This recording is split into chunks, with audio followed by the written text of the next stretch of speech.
600 வருஷங்களுக்கு முன்னாடி கணிக்கண்ணன் அப்படின்ற ஒரு மனிதர் இந்த கோவிலுக்கு வந்திருந்த சமயத்துல ரொம்ப வயசான ஒரு பாட்டி கோவில கூட்டி சுத்தம் பண்ணி குடத்துல தண்ணி கொண்டு வந்து கஷ்டப்பட்டு கோவில கழுவி விட்டுருக்காங்க.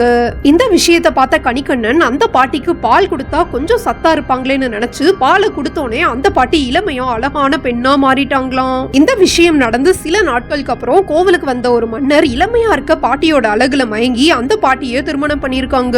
திருமணமாகி பல வருஷங்கள் ஆனதுக்கு அப்புறம் மன்னர் வயசான தாத்தாவா ஆனாலும் அந்த பாட்டி மட்டும் இளமையாவே இருந்திருக்காங்க. இந்த விஷயத்தை பார்த்து ஆச்சரியப்பட்ட மன்னர் பாட்டிக்கு பால் கொடுத்த கணிக்கண்ணனை தேடி கண்டுபிடிச்சு எனக்கும் பால் கொடுன்னு கேட்டிருக்காங்க.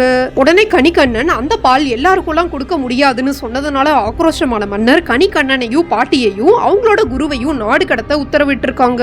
அடுத்த நொடியே கணிக்கண்ணன் பெருமாள்கிட்ட நீங்களும் எங்க கூட வந்துருங்கன்னு சொன்னோனே பெருமாள் பாம்பு படுக்கையோட கிளம்புனதுக்கு அப்புறம் அரண்டு போன மன்னர் கணிக்கண்ணன் சாதாரண மனிதர் இல்ல தெய்வத்தோட அவதாரம்னு புரிஞ்சுக்கிட்டதாக சொல்றாங்க. இந்த கோவிலோட பேரு சொன்ன வண்ணம் செய்த பெருமாள் கோவில். காஞ்சிபுரம் திருவேக்கால இந்த கோவில் இருக்கு.